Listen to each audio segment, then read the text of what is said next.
Selamat pagi anak-anak, apa kabarnya kalian pada pagi hari ini?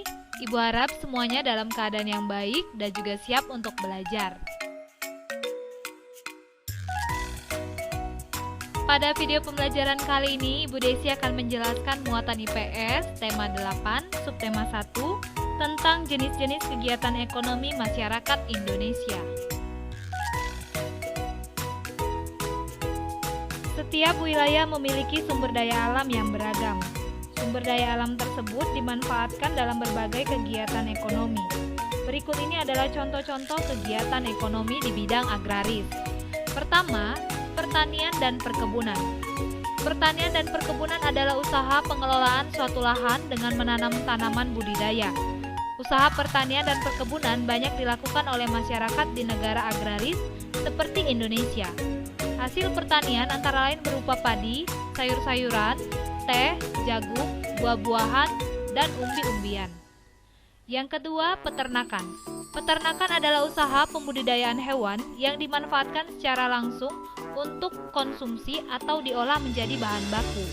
Misalnya, bebek dipelihara untuk dimanfaatkan daging atau telurnya.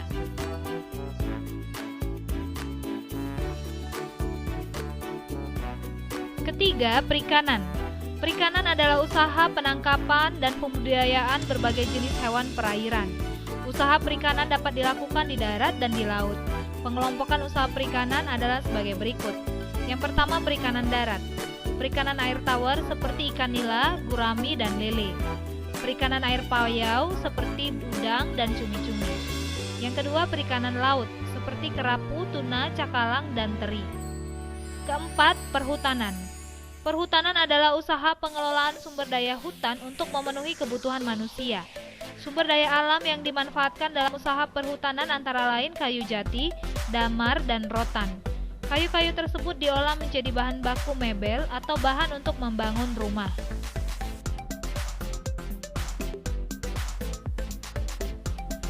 Kelima, pertambangan. Pertambangan adalah usaha menggali dan mengelola sumber daya dari dalam bumi. Hasil pertambangan dikelompokkan menjadi 3, yaitu yang pertama, mineral logam. Mineral logam adalah barang tambang berbentuk biji yang biasanya dapat menghantarkan panas dan arus listrik. Contohnya emas, perak, aluminium, dan timah. Mineral logam diolah dan dimanfaatkan sebagai peralatan rumah tangga, alat elektronik, dan perhiasan. Yang kedua, mineral non-logam. Mineral non-logam adalah barang tambang yang biasanya tidak dapat menghantarkan panas dan listrik. Contohnya batu kapur, belerang, dan pasir. Barang non-logam biasanya dimanfaatkan sebagai bahan bangunan. Yang ketiga, sumber energi. Hasil pertambangan yang dapat menghasilkan energi dan bermanfaat bagi kehidupan manusia. Contohnya minyak bumi, sumber energi biasanya dimanfaatkan sebagai bahan bakar kendaraan.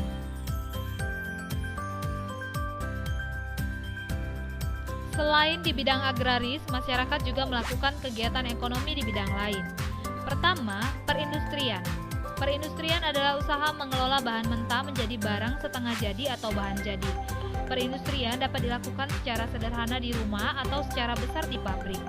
Perindustrian mengalami perkembangan pesat karena dapat menghasilkan barang kebutuhan manusia dalam jumlah besar dan cepat. Contoh hasil industri antara lain makanan, pakaian, atau kendaraan. Yang kedua, perdagangan. Perdagangan adalah usaha membeli barang dari orang lain atau produsen untuk dijual kembali ke orang lain atau konsumen. Perdagangan juga merupakan kegiatan distribusi, yaitu menyalurkan barang hasil produksi kepada konsumen.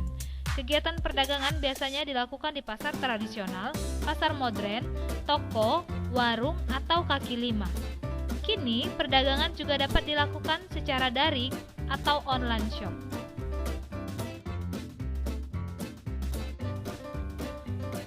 Yang ketiga, jasa. Jasa adalah usaha berupa pemberian layanan kepada orang lain. Jasa tidak memiliki wujud, namun dapat dirasakan manfaatnya oleh orang yang menggunakan jasa tersebut. Jenis-jenis jasa antara lain, pertama, jasa kesehatan. Contohnya dokter, perawat, bidan. Yang kedua, jasa keamanan, contohnya satpam. Dan yang ketiga, jasa pendidikan, contohnya guru, dosen, dan pengajar les.